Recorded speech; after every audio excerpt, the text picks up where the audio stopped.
Everyone, welcome to Morethanmeetstheseguys. This podcast is a journey through Transformers from the beginning of the anime series with two old friends coming at it from different perspectives. Together, we will go episode by episode with the occasional extra to look at how the show holds up or if it is a trap of nostalgia. We'll be looking at all things involved in the episode, whether there are real-world factors that crept into the writing or if the episode with typical afternoon cartoon fodder. I'm Evan. I'm a lifelong fan. He's familiar with all aspects of the franchise. Ed, familiar, but really nothing he got into. And Jehu is right there in the middle, man. So how you guys doing this week? I'm doing great. How about y'all? I'm doing well. Yeah. So this is a really dumb thing that I really need to get out. But the way my lighting is in my office, all the lights are behind me, so it makes it dark. So to counter that, I always have a something on my monitors that's white to have like some white light bouncing off of my face. But however, I normally run in dark mode, everything in dark mode. So the only thing that I can ever think of that is white is the like the Wrestling Observer's website, like the Dave Meltzer website. But that site is so ate up with ads lately. Like there's ads all over the place now. But like right now, in the bottom corner of my screen, there's like a little tiny ad for a steak. It's just like a steak cooking, and like I really want that steak right now. Like I really want to go to. It's like an ad for Aldi's, and I'm like, I know if I went to Aldi's and got a steak, it'd probably be the worst steak. But like, I really want that steak from Aldi's right now. Man, the Wrestling Observer website does party like it's 1999. It's gotten worse. It used to be nothing, and it's just like as time goes on, it's like on a phone, it's completely unusable. Like you just check results or something like that, the whole screen like shrink. You get the full like frame ad. And you're like, how am I supposed to do anything? I can't do anything with this. This is useless. Well, no, you need to get a steak, obviously. We actually I need a steak, but I need a new site to where I can go and read about wrestling that I don't watch. Everyone, whoever knows of a really good bright white screen that you can put on in the background, email it edhatestransformers@gmail.com. So yeah, actually, it's funny. I went to Aldi yesterday. My wife is like on this whole like she got into this subreddit where like watching finance to see where your budgeting goes and stuff. She's like, well, we should go to Aldi. I'm like, okay, man, well, it's like a blend instrument. We go in there. She's like, we need to find fajita seasoning. No. You get what they have. There's fruit and there's cold cuts, and I got a couple nice slabs of baby back ribs. I grilled those last night on the green egg. Perfect. But I mean, yeah, it's like it's a weird store, man. So yeah, you could probably find a really good steak there. I don't know. No, well, that's the thing. Aldi's decides what you eat for dinner, not you. Yeah. Right. You don't go, let's have manicotti. Like, no, you go to Aldi's. You go to Aldi's and you're like, well, they have Big ziti. So I guess we're having Big ziti. Well, right. It's not quite this desperate, but it's like shopping at Ollie's. You don't go to Ollie's for what they got, what you want. You go there to see what they have. Yeah. Right. Yeah. It is kind of the Ollie's of food stores. So yeah. Do you guys have those Evan, do you guys have one of those like bin stores? We did. Crazy Casboys. Yeah. Ours got rebranded into something else. That's the most miserable place I've ever been in my life. That is one of those places where if I wanted to get COVID, I'd go there because everyone who's touched those, I probably had COVID. The saddest I've ever been in my life is inside of Hudson's Dirt Cheap. Like it's just it's real bad too. Yeah, man. And man, you will find some great deals there, but at what cost to your soul? And you're like, that particle board's just a little cracked. It's probably fine. Right. It'll work fine. I can hold up that side of my house with that. See, at least at Dirt Cheap though, it's like you know what's gonna be there. If you go to like Crazy Casboys or ours is called Where You Been, BIN. Where you been? Where you been? And they renamed ours the Bidding Kings. It's like Amazon trucks that wrecked and they just go scoop the stuff up and put it in these plastic tubs. And it's like, so you go in one day and everything is like everything is $10. And then you go in the next day and everything is like $8 until like Saturday, everything's $1. Right. Yeah. By the time Saturday gets there, they just throw it away and then it starts, and then they're closed and it starts over the next Monday.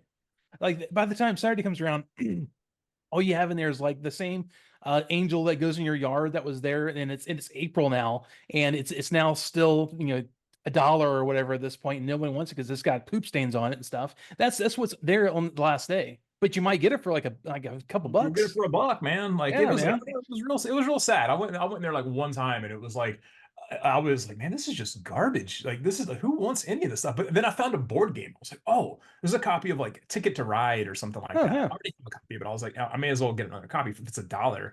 But it was literally like a hole had been busted in the side, and everything had been taken out. It was literally just a box with a big hole in the side of it. It was $1.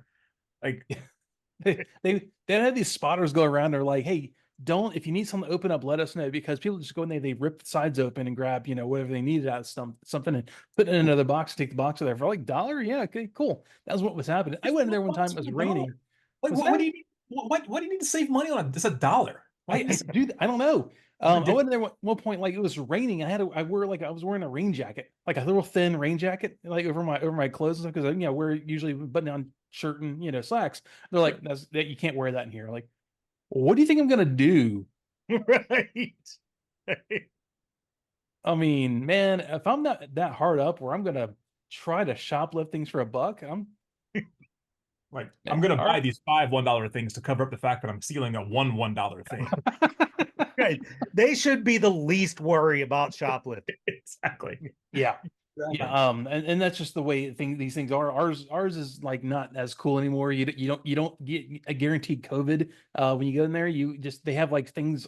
There's almost like Big Lots now. They have things that were in Sam's like 2 months ago, and now they're like the same price, but you don't have to go to Sam's to get them, and they're just lining the shelves.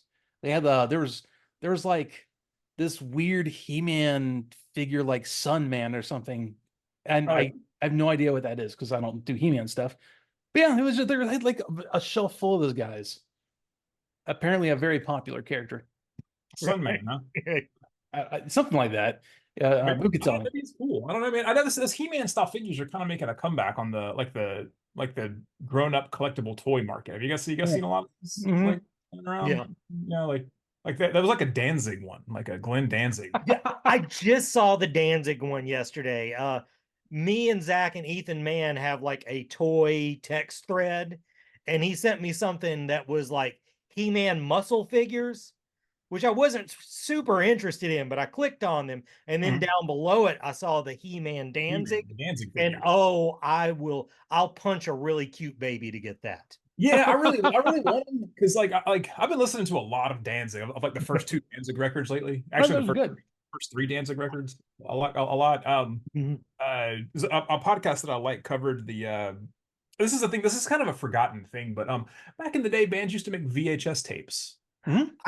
I've watched that first Danzig VHS tape so many times. It's so funny. It's hilariously funny because he's a genuinely like affable dude in a lot of that. Right. Contrary to what you think about Glenn Danzig, but like it's so funny because like those guys are like when they're interviewing him, they're trying to like put on airs, like they're like, "Hey man, do you practice?" I don't practice, and then it's like.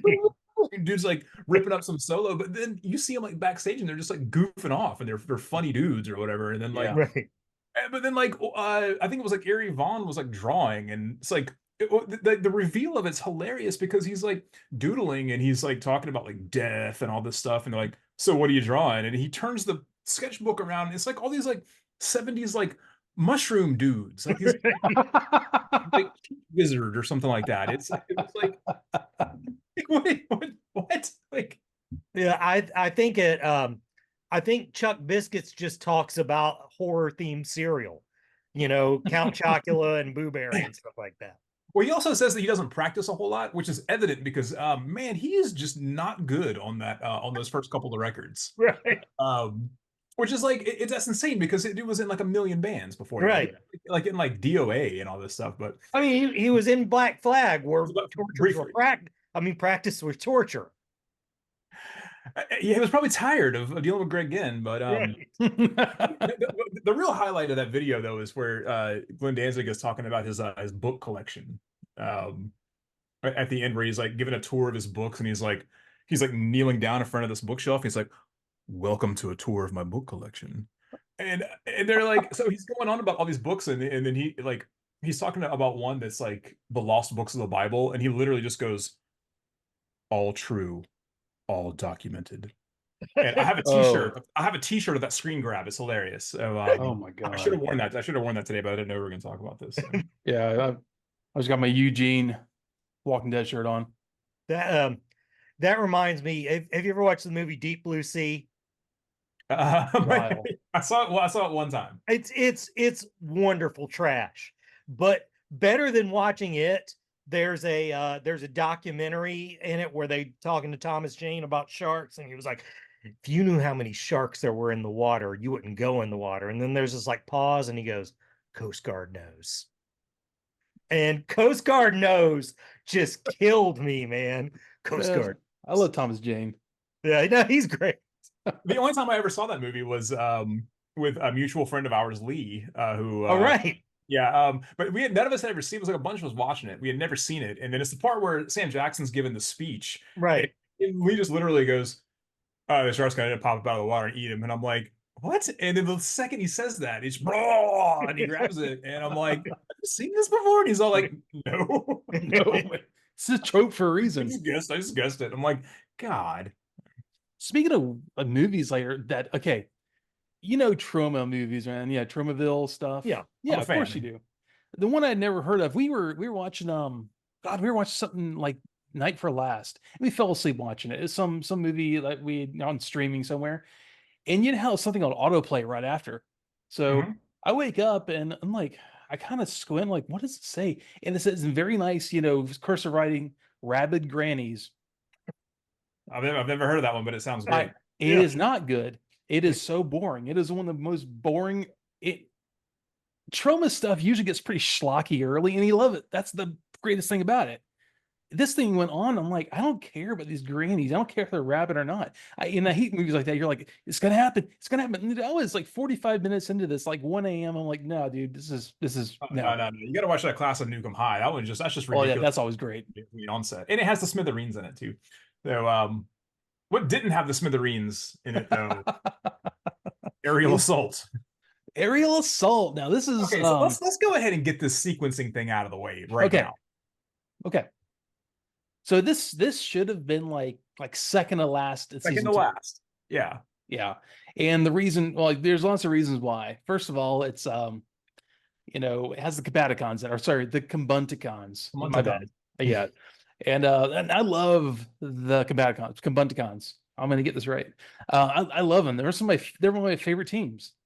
They are they're the jerks, but they all like work really well together. They're their own little subset of people. You don't tell them what to do. You just suggest the things for them to do, and they might do it if they feel like it. But they're very, he's Onslaught is very well spoken. Right. I really dig it. Plus I like the vehicles. So yeah, they're in this, and it's just a weird episode, man. But yeah, so I was lost when I first started watching it. I was lost because they just show up, and we'll get to when they show up. But they just show up, and I was like, what? And then but I knew because you messaged me and you're like, hey, we're doing this episode and not this episode and not the masquerade, and I was like, well, these guys just showed up. They're just there, and so they first showed up though in Starscream's brigade. So I watched a little bit of that, but it like that episode like leads into the next episode, and then which leads into this one. So this is sort of almost like the third part of a 3-part thing. So I was lost the whole time. It's kind of felt like I kind of felt like when I started watching season 2 of The Rings of Power this week, and I was because it's been so long since I watched season 1. I don't remember a thing about that show. I think there was a guy with a beard.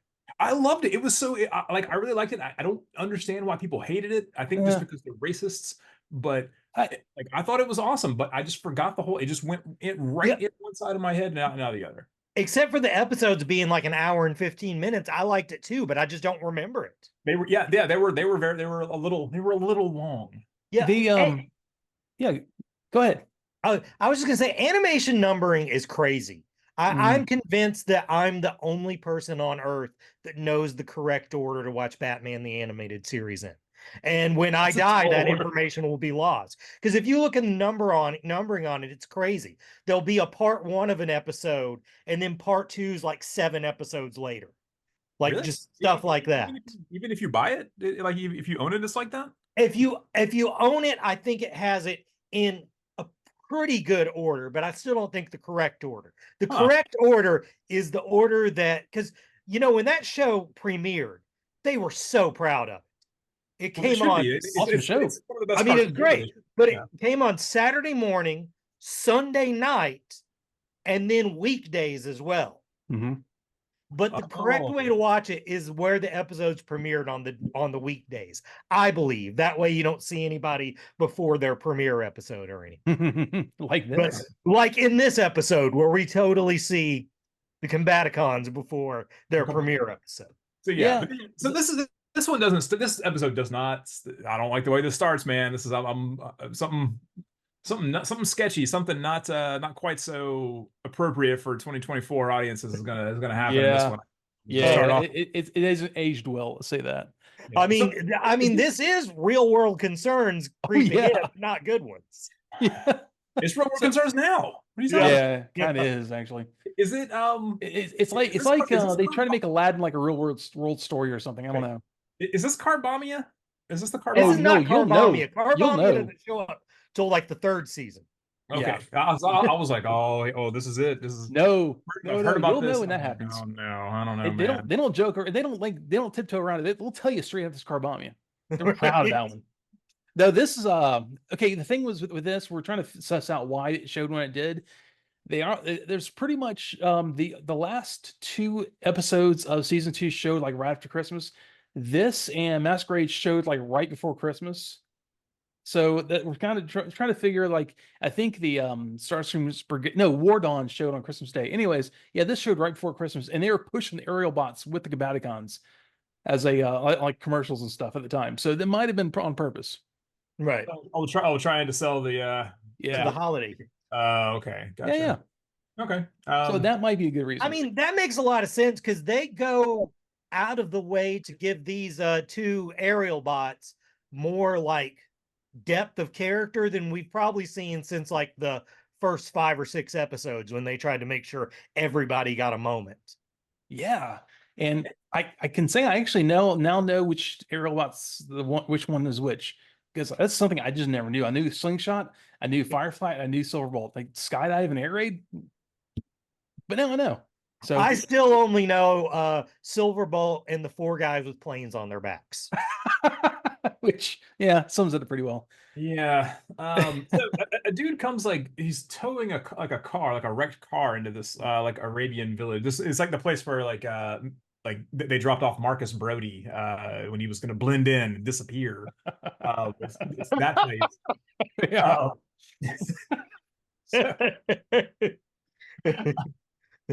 He drags this thing in, and the worst, like, fake, like, Middle Eastern, like, I'll probably slip and just say Arabian at some point, because that's 40 years of that in some sort of vaguely Middle Eastern accent. Can you fix? Right.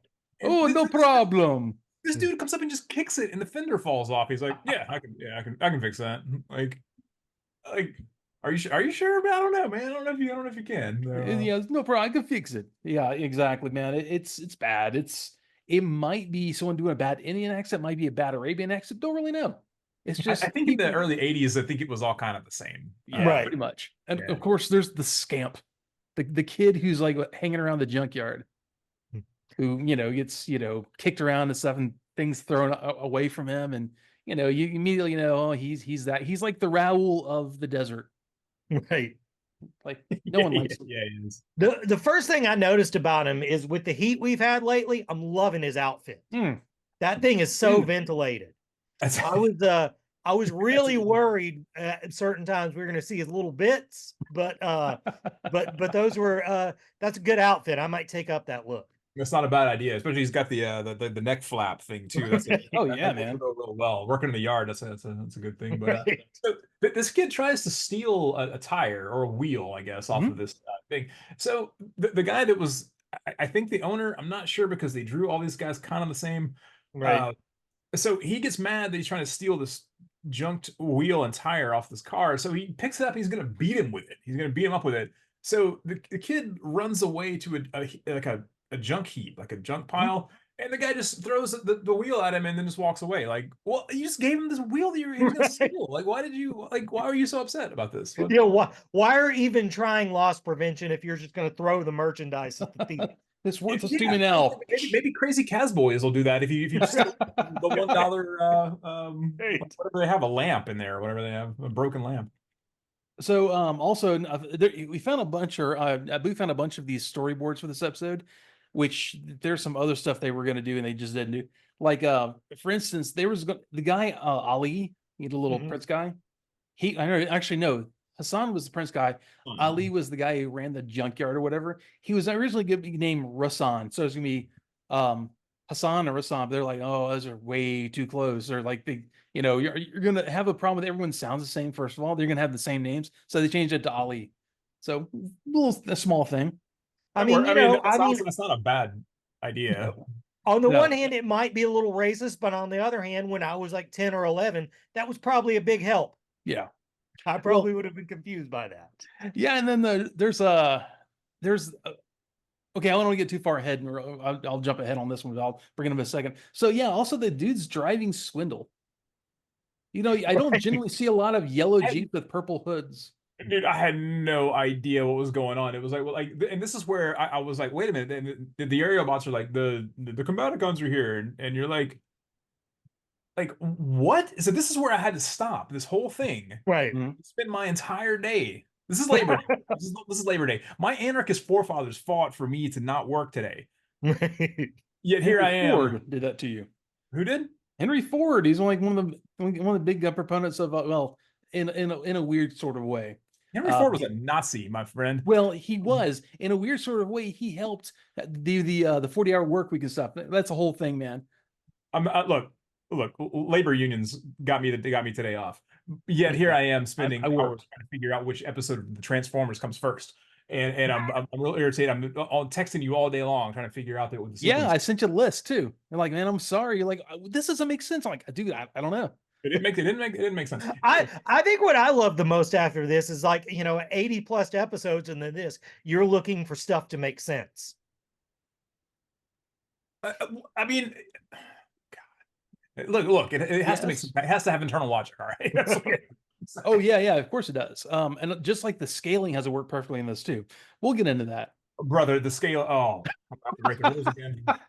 I thought as Transformers episodes go, the scaling was pretty good in this one. Oh no, we'll get into it. So the Combaticons are and the aerial bots have like a little dust up here, and somebody, I don't know who these Combaticons are. I think I thought it was Astrotrain, but it's not Astrotrain because this is like no, it's Blast Off. This is like a Space Force space shuttle.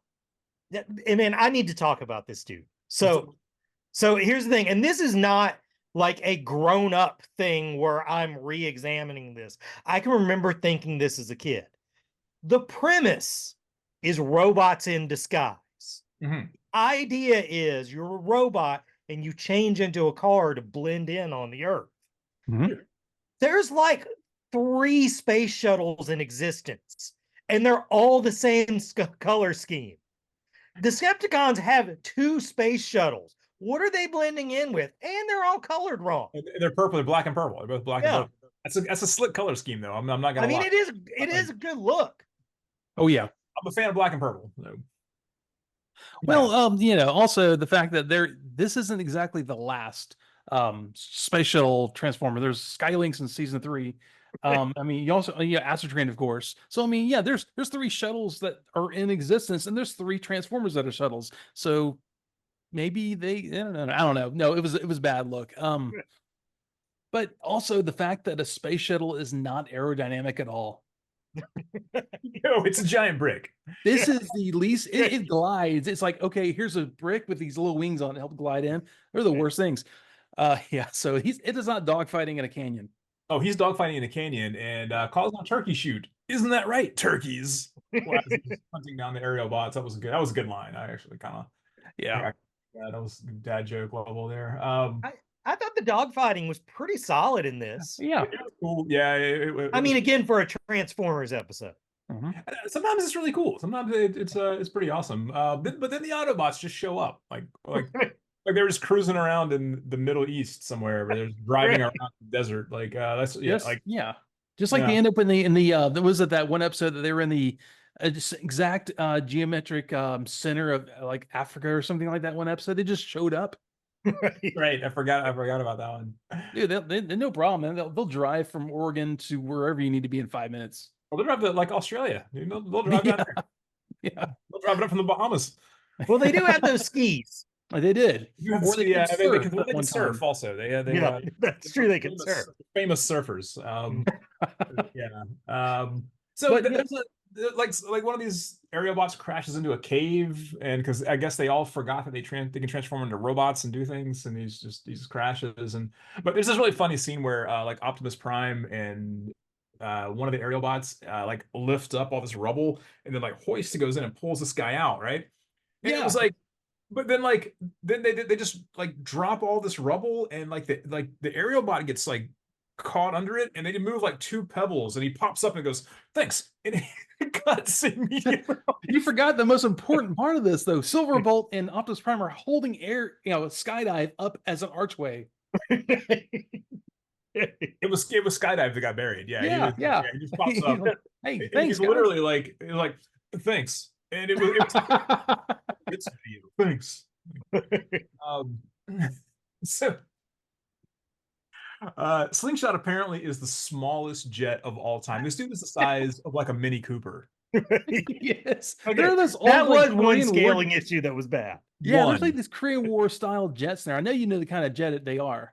I don't want to get into it. Yes, okay. I know the point. So the Korean War era jets that are sitting in there, and they pull him in. He's like, he could fit inside half of one of those jets. And like that, no. He's yeah. And then after they do this though, I guess they decide they're gonna make like a sting operation here. They're gonna transform and blend in. They're gonna be in disguise. They're using they're using their moniker. Look at that. Yeah. And then as they're waiting, a bunch of these bad guys from Aladdin come in with skill saws, and they start sawing in laundry trucks. They're putting wings in a laundry basket, putting dirty sheets over it, and throwing it in the back of a laundry truck. Dude, these guys, there's like one dude that'll like pick up like the entire like nose cone and cockpit of a jet. Talk about scaling issues. This is they were putting like the whole like front third of a jet fighter into like a laundry basket and rolling it up in a van.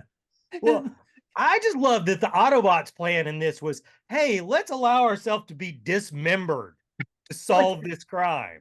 Why didn't they like, okay, we're about to get sawed up and we should probably transform and do something to figure out what's going on here. We're just that's fine. Like it's like let's just play dead, and then like when the monster eats us, we'll like as he's digesting us, we'll come back to life, and then we'll beat the monster. I guess it's like the Autobot equivalent of like an undercover cop who gets addicted to drug to break up the drug ring. They allowed themselves to be dismembered to break up a chop shop. It's commitment. Yeah. These guys were super method here, man. But the beauty of this is, well, the scaling of this is so great that 2 full-size jets, a Harrier and an F-16, are broken down into laundry baskets in 3 trucks, 3 laundry trucks, and they're taken apart in 10 minutes. I mean, I didn't know you could take apart a jet, like any kind of jet like that. 3 minutes, boom, boom, boom, with a skill saw. Yeah. And then okay, the beauty is they get to the place, and they're sitting there on the ground like 2 cockpits, and they're like, hey, let's just if they start reassembling us, they're gonna figure out who we are, and then Blastoff's gonna tear us up or whatever he said. And how do you not see the glaring Autobot symbol on their cockpit? It's right in his face. He looks right at it. Apparently, Blastoff's an idiot. Yeah. They should have got those ones you had to rub with your finger for you to show up. Yeah, like the ones from what was it? What were those guys? Battle Beasts. They had these on Transformers too. I know. I'm saying it was like the same thing. Were they called Battle Beasts? Yeah, they were. They were something else in Japan. Actually, they had an episode of Headmasters in Japan, like the series after season 3, and they had a whole thing, like a little story arc where they go to the planet Beast, and they're like, they have to work out with the Transformers and try to find out what's going on. Because, Please tell me that it's called the Planet Beast. That's the name of the planet? Planet Beast. The Japanese show was really literal with his names. Oh yeah. The headmasters were from the planet Master.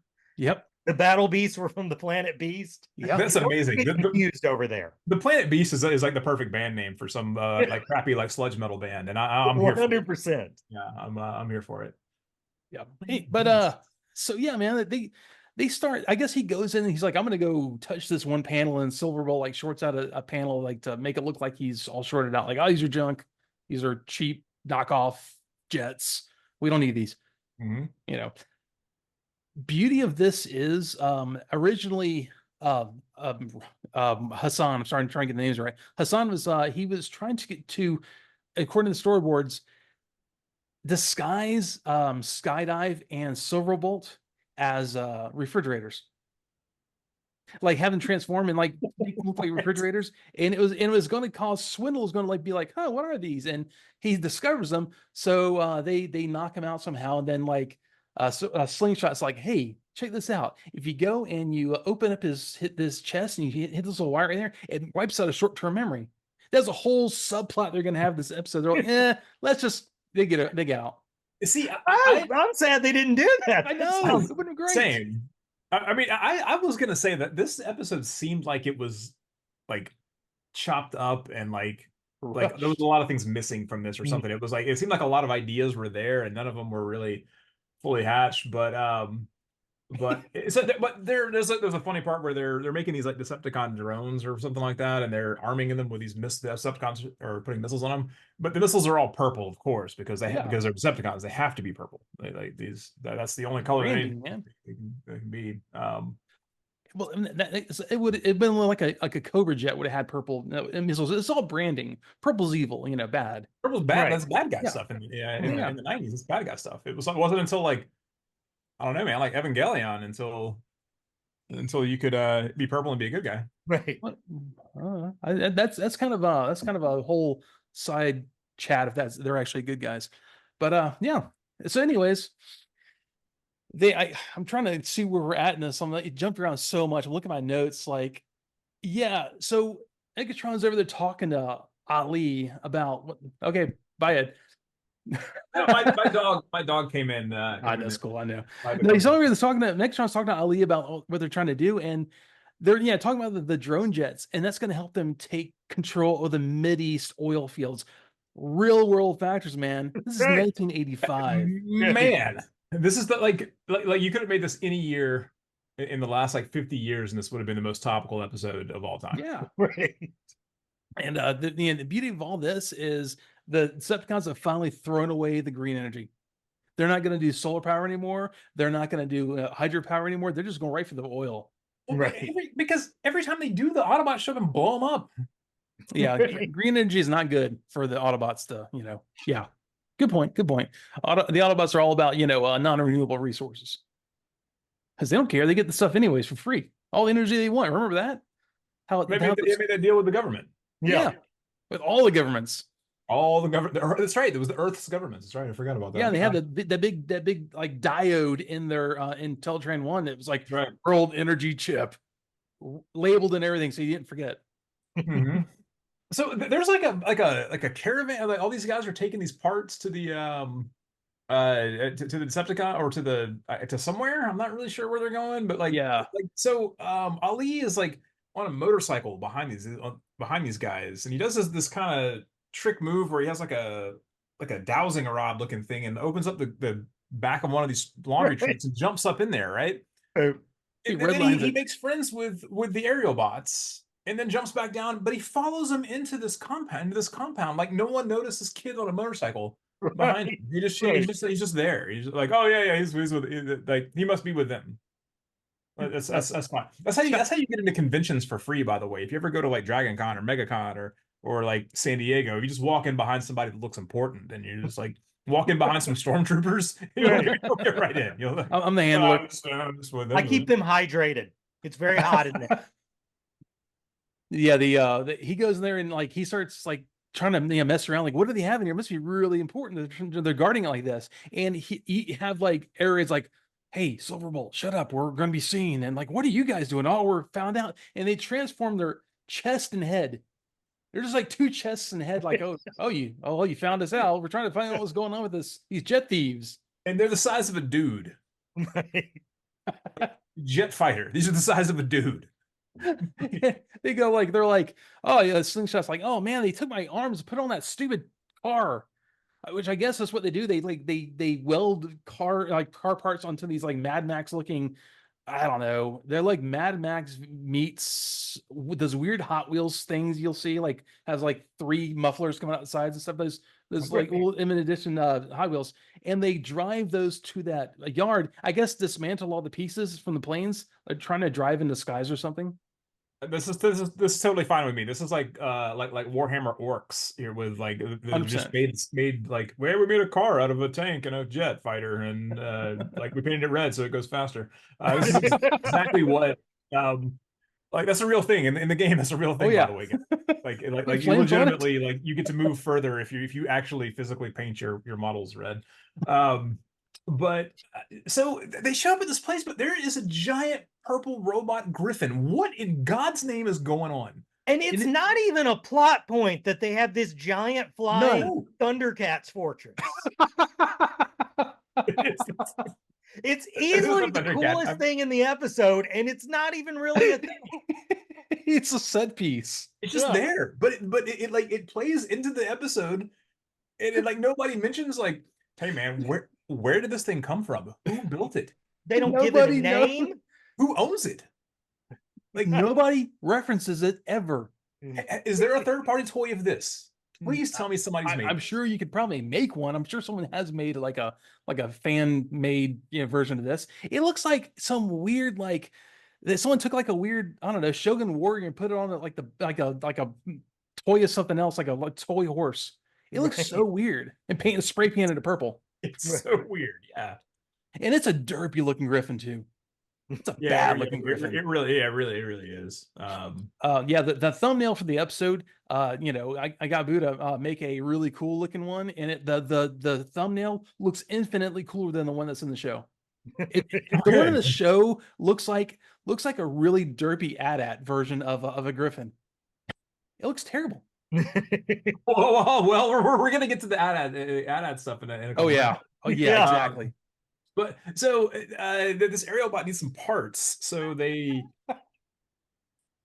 Ali takes the grill off of a Rolls Royce. Like that's what he needs. That's the part that's the missing part there that he needs to transform into a jet fighter. Is the grill from a Rolls Royce. Hey, he looks good though. He's like, hey, this is pretty nice, and flips it over and transforms it, turns gray. But the Rolls Royce grill comes in because it comes and goes. Well, it's gonna come and go, and like towards the end, it's gonna come and go like a whole lot. Right. This was real weird. Yeah, he's got like a gold thing. It's like it looks so weird and like out of place. It's like when you see those. I don't see them a whole lot anymore. I remember when I was a kid, I used to see like these Volkswagen Bug conversions where they would have like a Rolls Royce like front. You guys remember these? Remember these things? Yeah. I just see them all the time when I was a kid, and like no one makes those anymore. What happened to that? Bring that back. 100. Bring them back, please. Bring them back. Oh, okay. I want to see one of these now. I got to look at that. You've never seen it. I don't remember this, man. Dude, all the weird janky stuff I saw around Pensacola, I'm sure someone had one at one point. But I'll look. There had to have been. I mean, it had to have been. Like a Baja Bug back in then. You just see Baja Bugs all the time. Those things are great. Those are fantastic. I love those things. Yeah. Is it an urban legend that if you have a Rolls Royce and it's somehow infirmed, if it has a problem, that Rolls Royce will come and fix it for you? I've never heard that. I don't know. I've heard that before, and I wonder if that warranty applies when you give your grill to a sentient robot. What about the Volkswagen? What if you put it on Volkswagen? Do they have to come fix it every other week when they break down?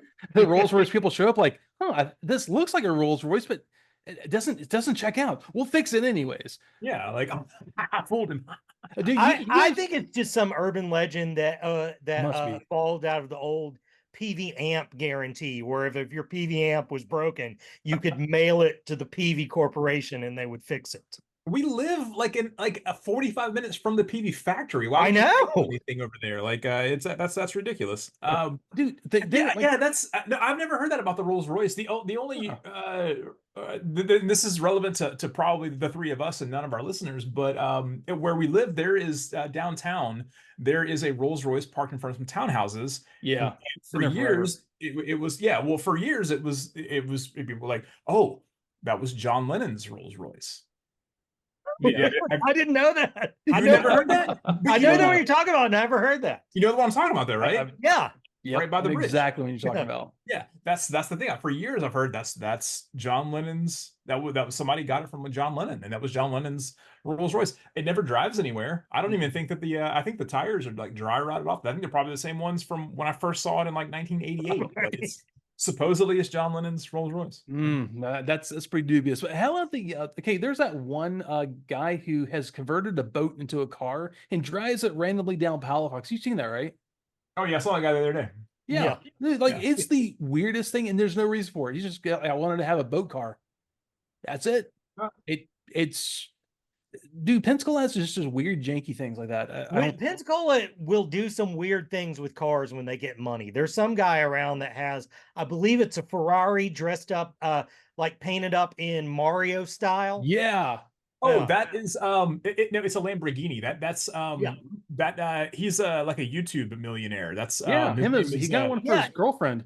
Yeah, because there's a store of his stuff in the mall. Oh, that's Super Mario Logan is that guy? Yeah. Apparently he's a decent dude from what I understand. That looks really terrible and garish. Yeah. You know, he got YouTube millionaires, man. I guess you got to stand out or something. I don't know. Freaking Pensacola. So yeah, man. So like, oh, is it okay? Ali. I'm trying to get the names right. I don't want to have that anyone make the joke they all look like because they don't. Ali is the young kid. Yeah, he's the young kid. He's the Aladdin kid. Fabulous he. Ali Ababwa. Strongest 10 regular men. Fabulous he. I'm not. You're not done yet, man. Yeah, well, I'll go. That's all I know from that. I'm not doing anything else. I'm done. He sneaks onto the Griffin before it sets out. Yeah. Okay, yeah, man, whatever. And the doors close, and he's like, "Oh well, let's look around in here. Oh, look at that! There's the exact same weapons panel we need for Slingshot. It's wrong." And as some dude, can just recognize that. Yeah. Oh yeah. This dude's like Spike and the wheelchair guy, like all in one. This dude's like he's friends with the Autobots and he's smart. Like that's. Yeah. I was gonna say he's like early days Spike. He's like early days Spike before Spike was like, "Hey, I'm not gonna get taken hostage every episode." You know, like people shoot at him all the time. He's always getting shot at. He's Look at this way, man. Eventually, we get to the movie. You're gonna see Spike. You know, he matures a bit. It's good for him. He learns cuss words. He does. And yeah. So, you look like you're looking something up.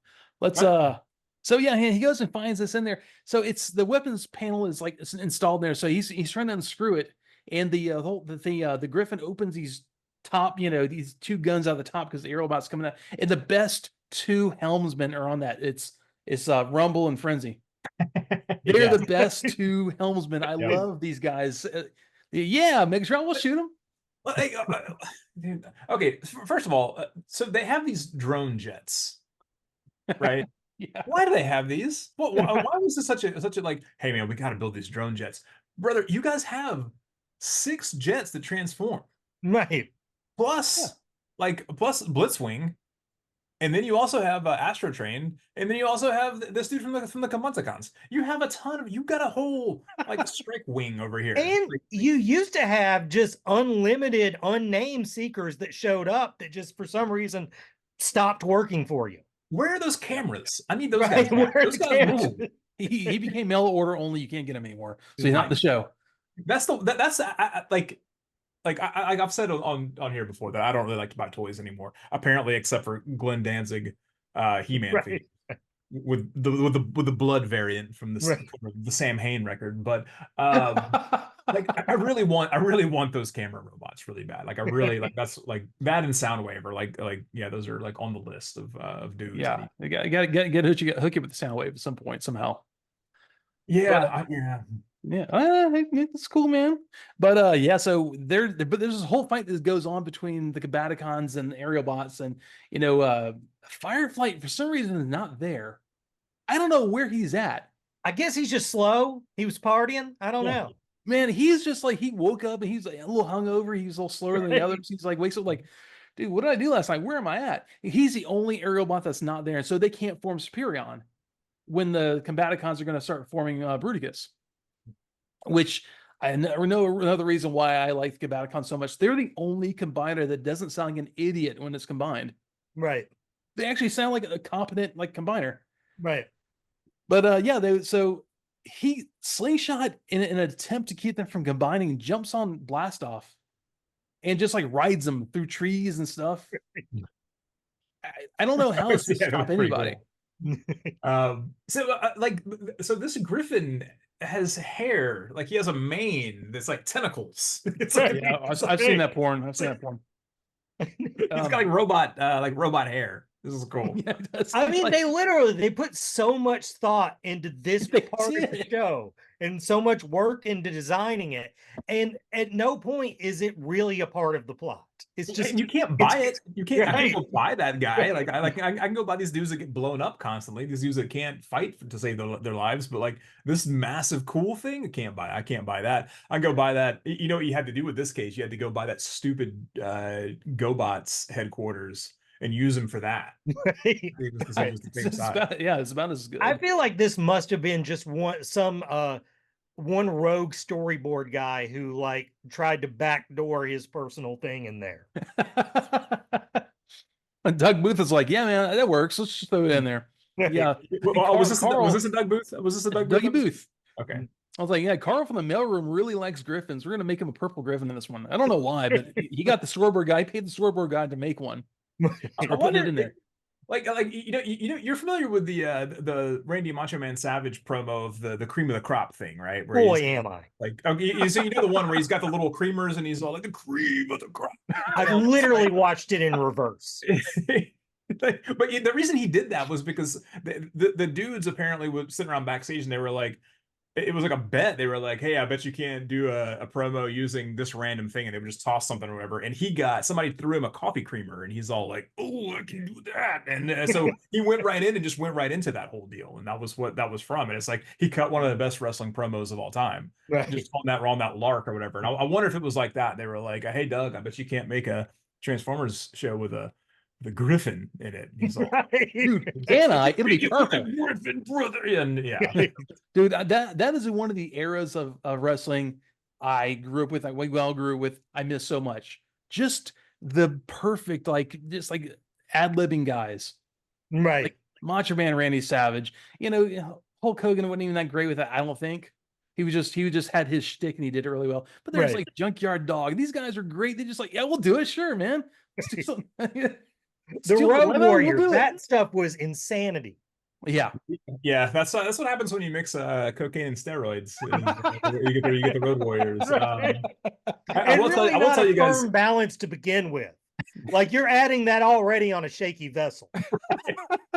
I will tell you guys, I've been really obsessed with finding these really low rent post WWF the takeover of everything, all these where all these little regional promotions went away, and then so people tried to pop back up and reclaim that the territory system or whatever in the late 80s and early 90s. But finding those promos lately has been the best thing ever. And I will tell you guys to look up a dude called the Sinister Minister of Fear.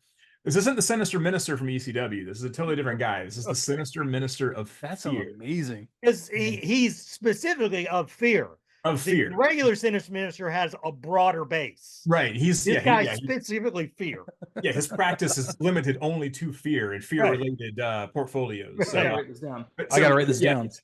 Yeah, this dude. I'll send the link to you guys. But this dude's insane, and he's got a whole stable of guys that are monsters or whatever. Like he's got like a dude in like an Jason mask, and then like a dude in like a Frankenstein or whatever. And it's like but they're like it's like they went to like a store. They went to like Spirit Halloween in like 1989 and bought these masks and put them on. Nice. And it's hilarious. It's like some of the best stuff. And like I've backed these. I've had to watch these promos on repeat because I'm like crying laughing at these things. It's so good. So God, that reminds me of something that that occurred after Transformers. And I don't know if you, Jay, you remember this.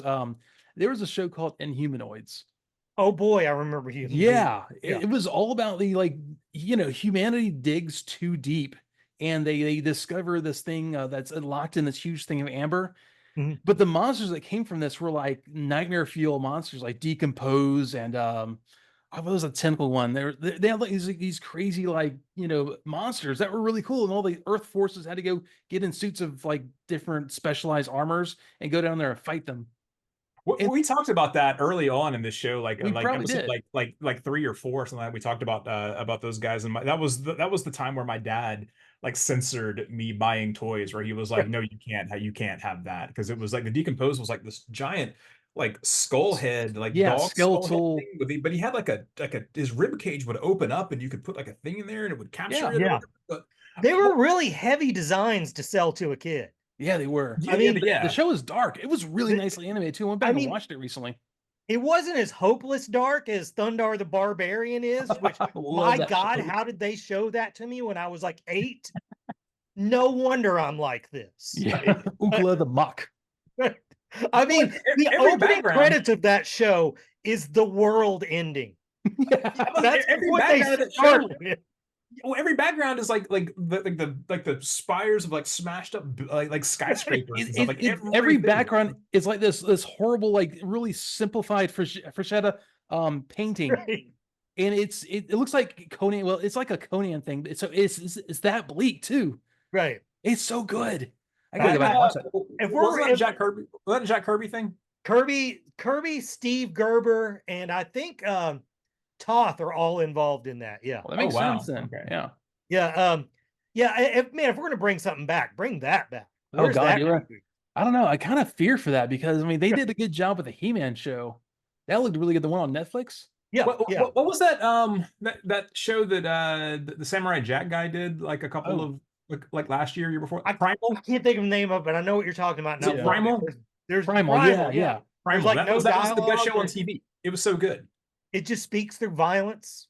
Yeah, like there's like no dialogue. It's amazing. So, but speaking of violence, though, man, one of these aerial bots pulls the Empire Strikes Back move.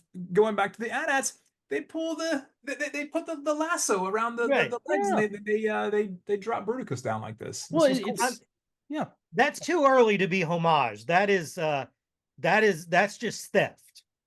Oh yeah, it came out in '85. They animated this thing in early '85. That was straight up theft. Right. That's 5 years, man. That's a long time in kid years, dude. I guess. Well, but he didn't have any weapons, so he had his grappling hook.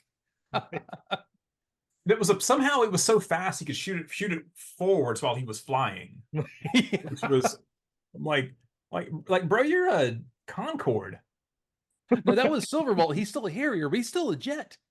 Oh, it was, Silverbolt is. I thought he was the Concorde. Silverbolt's Concorde. Yeah. Slingshot. Slingshot was the one he shot. Oh, okay. Yeah. Oh, that kind of makes sense though. Yeah, his name's Slingshot. Yeah, he pulled the Holly. Yeah. He's got to do something with the string. Sure. Ah, nice. I didn't put that together. Dude, they finally formed Superion, and it's the least climactic like merge of all time. Like it's just like, oh hey, form into Superion, and then that's they're done. They're formed. It's like, bro, I grew up watching Voltron, where like a third of the show was them like forming into Voltron. I literally thought the same thing, and specifically at this spot more than any other Transformer thing is where was their dramatic? They could have saved so much money with some dramatic Voltron, particularly since they have multiple combiners. They could have just made that half an episode. Right. Yeah, exactly. Dude, that Voltron scene where they form Voltron, man, they use that so many times. If you watch that, it's like, man, it's all scratched up and grainy looking. Like it's like you're watching the thing and it's like crystal clear animation, and then they form into Voltron. And it's like, hey man, bro, we've used this thing too many times, man. This mold, like the film is just destroyed, and like it's like Cells yeah, are it's faded. going from like deep. It's like going from like a Blu-ray to like a VHS, like a Betamax. Like it's so bad. Like watching that. And man, when that music kicked in, when that Voltron was combining music kicked in, it had the same effect on me as probably when you gave the Road Warriors a little bag of white powder. Oh, totally. Yeah. Like I just went nuts when that music hit. Oh no, I agree. That's the same feeling I get now when like I'm somewhere and then like I hear like the opening riff from like Tom Sawyer comes on. Right. I don't know. Robotech, the opening song for Robotech does it to me. Yeah. I know you hate it. I don't know how you hate it. It's so good. God, I hate it. It's so bad. It's so good.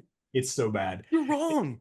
Because okay, watch Macross. Dun, Watch dun, the Japanese dun. Macross, and it's such a good, like the music is so good, and it's like because Robotech has 3 pieces of music and they use them over and there's that. over and over and over. And you're like, man, I've heard the same 3 like motifs over and over again. This is terrible. So we still need to cover that, by the way. So yeah, we will. That should Yeah. be a side thing. We should do that in chunks or something. Yeah. Yeah, because honestly, it hasn't aged well, but there's some things that are really cool with it. But yeah, man. So I feel like you guys get more sidetracked when I'm here, so I apologize. no, don't apologize. Oh, for no, it. it's fine. No, It's I don't fine. know, man. I think it depends. I think it depends on I think the sidetracks are in different parts when you're on, so it's fine. It's fine. So Bruticus hits a back body drop here, and this was cool because I nerd out anytime somebody does a wrestling move in the show. That was cool. He growls a whole lot. It's like he's a Frankenstein. Like he just growls. He sounds like Frankenstein, like or a Frankenstein's monster. Oh, there you go. Want to be Creation. See, I'm tired of that argument. You can call him Frankenstein. You can call him a Frankenstein. You can call him Frankenstein's monster if you want to. We all know what that means. We You all can know call it what it whatever you means. want. If you say Frankenstein, I know what you're talking about. Yeah, exactly. I'm tired of that pedantic nonsense about it. It's when, like when I want to really be specific, I'll call it a Frankenstein. Frankenstein. You know, when you ask for a Coke, you're asking for whatever coal is on hand. Well, I mean, like, okay, so it's like, okay, if you call him a Frankenstein, that's fine because he was like a creation of Dr. Frankenstein. It's like if I say like, hey man, like I have a Frank Frazetta hanging in my office. I have a Frazetta in my office. I don't have Frank Frazetta. I don't have him, and I have a creation of his in my office. Right. Like, I really hope you don't have me in your office. Yeah, dude. I have Silver Warriors hanging the Frost Giant with the polar bears pulling the sled. I have it right there. I know. It used to be back there, but I swapped it out with that Cure poster that from last year for my birthday last year. Nice. The best concert I've ever seen in my life. Anyway, dude, a bunch of nonsense happens here. There's a big brawl, and I don't remember what happened. There was like this really cool they did this really cool real quick scene where the Griffin is shooting at the Superion, so they're like split and they all split and they fly off, and I kind of like that kind of stuff. I do too. Yeah, that is just cool. It's almost like it was like the Scramble City kind of thing. Like they were like, okay, this is bad for us. Let's get apart, and it's harder to hit. Then you come back together. I like that kind of stuff. It's like they're modular in a way. Well, because one thing that always bothered me about Voltron, even as a kid, if forming Voltron and forming Blazing Sword is always the answer, why don't you just always have that ready? Yeah, go right for it. Yeah. But this showed, okay, sometimes there's a usefulness to being separated. So I liked that. Yeah, I really dug it. It was great. And so everything kind of gets resolved. I don't even know what happened with the Griffin. I forgot. No, I don't know. Like it just wasn't useful. I think anymore. they shot it down, but yes. again, for the size of it, it didn't get the like Death Star style explosion it should have. it just went away. No. Yeah, you know. Yeah. I don't know. I don't even think to say about that. Like the aftermath here, though, like they're hanging out, so it's revealed that the whole time that Ali was the prince of the twist ending. Prince Jamal. Yeah, and it was like, okay, like this whole plot that nobody cared about the entire episode. Like here, hey, it's resolved. You're like, I don't know about this. And I want to resolve the Purple Gryphon. That's what I want to resolve. That's the plot I'm here for. That's I the wanna best know- part of the episode. Yeah. There's a thing in there that I think was kind of messed up. So when we meet the kid, he's trying to steal the tire, right? Yeah. Yeah. What is he? Yeah. Then later he says to one of the Aerobots, "I am no thief." And clearly he is. The first thing we He saw him sucks. doing was Yeah. stealing. So does that mean because he's the prince, he just thinks everything is his? Because that's messed up. I mean, technically, in a lot of Middle Eastern nations, that is true. Mm-hmm. I mean, but also, gotta steal to eat, gotta eat to live. Right. I don't know the rest of that song either. Ah, dude, you're yeah. so close every time. What are the female Zentradi warriors called? What are they called? I don't remember. It's been a long time since I've watched Robotech. I don't remember. I don't know a whole lot about those things. Don't lie. Female power armor, I believe, is what it's. What are they called? Female power armor. No. Okay, we'll move on. I know you don't want to. You forgot already. It's fine. So Slingshot, Slingshot's standing here and he's doing the. Oh my god! Like he's like doing this thing and he's just like moving his hands and then the Rolls Royce part comes back and goes away and comes back and goes. You want this back? You want it back? And he's like, nah. I just work on junk cars as a hobby. Oh, Junk Rolls Royces is a hobby. Oh, that's fun. Oh wait, I'm junk. Yeah, he's junk. yeah. You are. But you'll always be a Rolls Royce to me. Oh, Oh, that's sweet. but you know though, real world factors creeping into this though. Did you know that the engines in a Harrier are actually Rolls Royce Pegasus engines? Huh? I did not know that. Right Of course on. you did. Yep, because much like Samsung, LG, Yamaha, they make they'll make you a piano. They'll also make you a Vulcan cannon. They'll also make you a car or a refrigerator or a bomb, whatever. GE, they'll do the same thing. Yeah. Right. Okay. That's thank you. That's awesome. Well. Yeah. How long were you holding on to the Harrier and Rolls Royce thing? You knew that eventually, didn't you?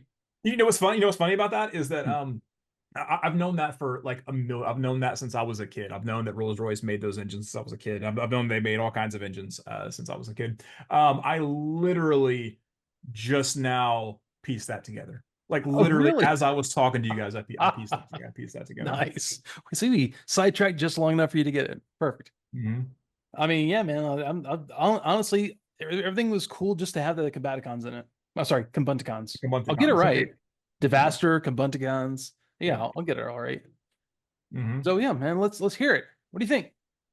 I'm so irritated that we watched this out of sequence because I feel like I watched part 3 of a 3-part thing without seeing parts 1 and 2. I didn't know what was going on. It wasn't like I don't know, man. It wasn't. I don't think it was terrible. I don't think it was.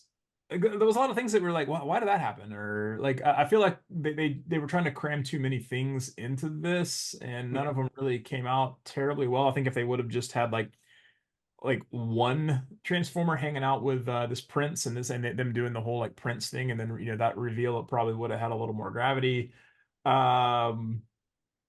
But I mean, there was some cool stuff, and there was like some of the fights were cool. I think they could have been a little cooler. And also just seeing the Combaticons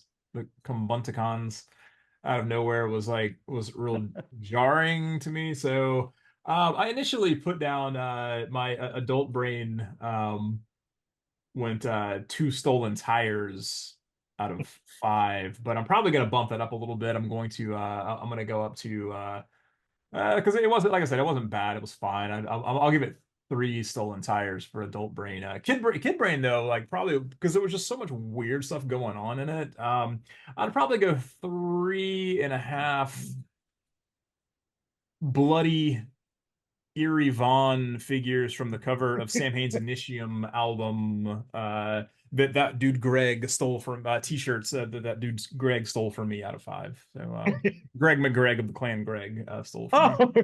Right. Yeah. He borrowed that Greg shirt Fleckner of the Fleck. it's really I let him borrow my Sam Hain Initium t-shirt for like Halloween one year, and I never got it back. Oh man, I'm going to derail just for a second again, and this may be something you need to cut out because this is really just for me and you, Ed. Do you remember the Batman outfit? The Batman outfit? Yes. Okay. Me and Zach, and I can't remember the third party. It could have been you. I don't know. Maybe it was Steven. We went into Target and there was a Batman Forever full Halloween costume on clearance. And we bought it and it fit me. And I just put it on in the parking lot and started walking around No, I don't remember Target this. shopping center. That must have been Steve. That was probably Steve. And like old ladies were trying to give me hard candy and stuff like that. Nice. But then when we got back to Zach's house, the like joke was over and I just took it off. But for like months after that, Greg McGreg would just wear it around. And you could like see his like naughty bits through it and stuff. It was very upsetting. And he wouldn't even wear the whole thing. He just liked that it was skin tight. He didn't wear the mask. He just wore the skin tight suit. He was a strange dude. He was a very strange dude. We really can't because we're a non-explicit podcast. We really can't tell the definitive Greg McGreg story. We cannot. I know exactly the story. But you know what I'm saying. You know what I'm talking about. You know. Was it cool? Yeah. Was it cool? Was it cool? Anyway, I've heard the story. So yeah. But anyway, I've heard the story. All right. So before we get off that tangent, where you guys got this one? Where are you guys reading this one? I'm gonna go with. Well, first of all, I want to say I have very specific memories of watching this as a kid. I lived out in East Milton, and East Milton did not get cable till way after the rest of civilization. Oh, yeah. So the first year of Transformers, Channel 15 would show it at 4:30 in the afternoon, no problem. Mm-hmm. Second year, they moved it to 7:30 in the morning. So I couldn't see it because I was at school. Oh yeah. There was a channel in, I think, Panama City that showed it in the afternoon, that if I went to one TV on one end of the house and held the antenna just right, I could kind of watch it. But I remember watching this during the summer, like after school and ending, and just loving it. So I'm going to go with Kid Brain is going to give this 4 incognito space shuttles. Oh. Adult brain thought this was fine. I mostly liked remembering that kid memory of it. So I'm going to give it 3 well-ventilated high-cut robes. Yeah, man, honestly, I'm the same way with you. I have very specific memories of this. I don't know, man. It was like one of those episodes I didn't really like as a kid, but it made me like now. The aerial bots, it made me like a lot more because I don't know, they're just so much better than when we first saw them. Right. And the very blanket Arab stuff was a little problematic, but now it's problematic in season 3's Carbomia. So Right. It was okay. It made it through okay. And yeah, man, it was such a weird episode, along with the flipping Purple Gryphon. It was like the elephant in the room. Like, why is this here? And why can't I see a name on this base? It needed to become a base and like sell it. It looks like some weird Power Rangers playset, except purple. It's real power. Oh man, it's real power. It does. And you can put everyone aside, and they all fit for some reason. So yeah, man, this whole thing is just a whacked episode right along with the Rolls Royce grill. That's the one thing I remember about this episode. I remember them, their nose cones sitting in a laundry basket, and I remember the Rolls Royce grill. Other than that, man, I'm like, whatever. But I loved having the Combaticons. I'm so excited for when they actually show up eventually, like later on in the season, because this isn't where they're supposed to be. Honestly, it was weird and fun. It wasn't a bad episode. We've seen bad episodes. This wasn't one of those. Right. This is just odd. I mean, yeah. So I'll give this thing like 3.5 Purple Gryphons that are in the episode for whatever reason and not ever mentioned again out of 5. So is this the only time that a specific car brand has ever been mentioned on this show? Like they don't ever say that, like, hey, you're a Corvette, or hey, you're a Peterbilt or whatever. Yeah, that is weird because they don't. All these cars are specific cars, but I don't think they ever do mention it. No. Yeah. I don't think so. Yeah, I honestly, all these, I can't think of another one where they'll go after models of vehicles, Right. And when we get to Starscream's Brigade, which you watched apparently part of, there's no reason why the Combaticons are like they are, because those weren't the vehicles he pulled out of the sand. Right. Yeah, he was pulling out like F4 like Corsairs, like World War II Yeah. Corsairs, and Right. now they're like a space shuttle. Now it's a space shuttle, but Yeah, apparently Onslaught was originally supposed to be like a big tank. I guess the final model was this like half track, truck. but they never mentioned like they never mentioned that like Optimus Prime is like a Peterbilt or whatever. No. Like they've never mentioned that. I've never mentioned that like Sideswipe and Sunstreaker are like Countaches. They've never No. mentioned that it's weird that a police car is a Datsun. Yeah, that would be pretty cool. That would be pretty cool to see though. They never mentioned that there's a Lamborghini fire chief. Right. That's one I can't even tolerate. I can't, even as a kid, I was like, okay, they can't afford that. I can buy Sonny Crockett. He's undercover. I can't buy this. They can't even pay those dudes to work. They gotta buy a Lamborghini for the cheap. I'm the only one who works for the fire department. Right. Sorry, guys. Get your hose out. Everybody's a volunteer. Yeah.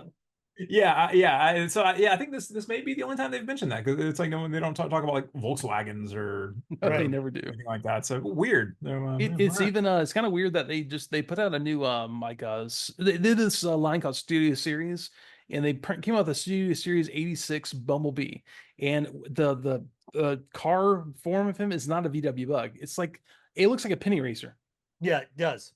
Which is kind of cool. Oh. I don't mind that at all. I got him. He's delightful. Yeah, he looks great. He's really fun to transform. Didn't Volkswagen get uppity about did for Yeah. a while. All of them got uppity. Whenever you see one that is in a style of a specific car now, they've had to pay for it.